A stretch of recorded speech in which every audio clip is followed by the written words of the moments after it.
الرجیم بسم اللہ الرحمن الرحیم الذین زال کو ادا کرتے وقت خیال رکھیں کہ زال نرمی والا لفظ ہے، اسے نرمی سے ادا کریں، یا ساکن سے پہلے زیر ہے یا مدہ کا ادا کریں، مینس کے ایک الف کی مقدار میں کھینچ کر پڑھیں۔ آتیناہم الکتاب، یا ساکن سے پہلے زبر ہے تو یا لین کا قاعدہ کریں، مینس کے نرمی سے پڑھیں۔ آتیناہم الکتاب یتلونہ، یتلونہ، واو ساکن سے پہلے پیش ہے، واو مدہ کا قاعدہ کریں۔ حق، حق، ہا کو ادا کرتے وقت خیال رکھیں کہ ہا کو حلق کے درمیان میں سے حصے سے ادا کریں۔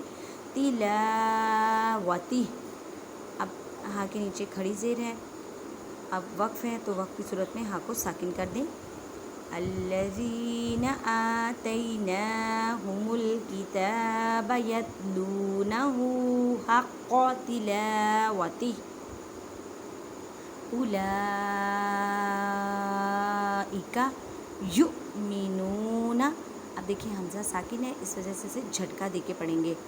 یؤمنون، واو ساکن سے پہلے پیش ہے تو واو مدہ کا قاعدہ کریں، مینس کے ایک الف کی مقدار میں کھینچ کر پڑھیں۔ بھی، وقف کی صورت میں یہ کھڑی حرکات کو چینج نہیں کرتے، لیکن جب ہا کے پر کھڑی حرکات آ جائیں تو ہا کو ساکن کر دیتے ہیں۔ اولئک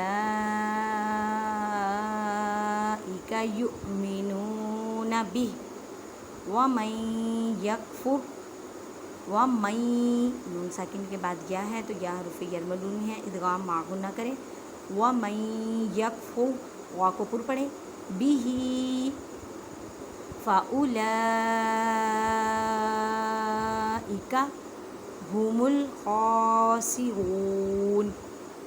ومن یکفر بہ فاولئک ھم الخاسرون، وقت کی صورت میں نون کو ساکن کریں۔ یا بنی اسرائیل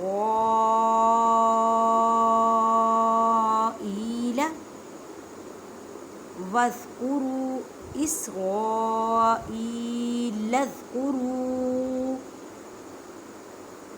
اسرائیل اذکروا نعمتی التی، اب دیکھیے یا ساکن سے پہلے زیر ہے یا مدہ کا قاعدہ کریں، چھوٹی مدہ چار الف کی مقدار میں کھینچ کر پڑھیں۔ انعمت، نون ساکن کے بعد عین، عین حروف ہلکی اظہار کا قاعدہ کریں، اظہار کا مطلب ہوتا ہے ظاہر کرنا۔ علیکم، یا ساکن سے پہلے زبر ہے تو یا لین کا قاعدہ کریں، مینس کے نرمی پر پڑھیں۔ وانی، نون مشدد ہے اس وجہ سے غنہ کریں، غننے کا مطلب ہے آواز کو ناک میں لے کے جانا ایک الف کی مقدار میں۔ ایک الف کی مقدار کا اندازہ آپ اس طرح کر سکتے ہیں کہ ایک انگلی کھولنے یا بند کرنے میں جتنا ٹائم لگتا ہے۔ یا ساکن سے پہلے زیر ہے یا مدہ کا قاعدہ کریں۔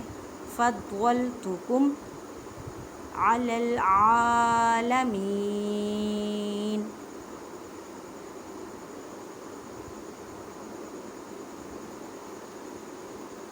یا بنی اسرائیل اذکروا نعمتی التی انعمت علیکم وانی فضلتکم علی العالمین۔ واتقوا، اور ساکن سے پہلے پیش ہے تو وہ مدہ کا قاعدہ کریں۔ یوم لا تجزی، واو ساکن سے پہلے زبر، واو لین کا قاعدہ کریں، مینس کے نرمی سے پڑھیں۔ میم کے پر تنوین، تنوین کسے کہتے ہیں؟ دو زبر دو زیر دو پیش کو۔ اس کے بعد لام، لام حروف یرملون، ادغام بلا غنہ کرنا ہے، یعنی کہ غنہ نہیں کرنا۔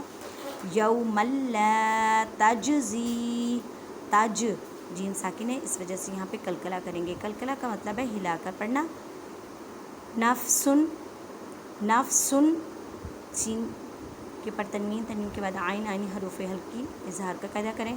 عن نفس، اب دیکھیں نون ساکن ہے، نون ساکن کے بعد نون ہے، ادغام مع غنہ کریں، مینس کے غنہ کرنا ہے۔ اب تنوین ہے، تنوین کے بعد شین، شین حروف اقفا، اقفا کا قاعدہ کریں۔ نفسن نہیں کہنا، اقفا کا مطلب ہے چھپانا، اب تنوین کی آواز کو آپ نے چھپانا ہے ایک الف کی مقدار میں۔ نفس شیئا، ولا يقبل منها عدل عاد دال ساکن ہے کھلا کریں گے عدل ولا تنفعها شفاعۃ ولا هم ينصرون. جزاک اللہ. آن لائن قرآن پڑھنے کے لیے بچوں نے پڑھنا ہو یا کسی بہن نے پڑھنا ہو تو مجھے ضرور کمنٹ میں بتائیں. جزاک اللہ.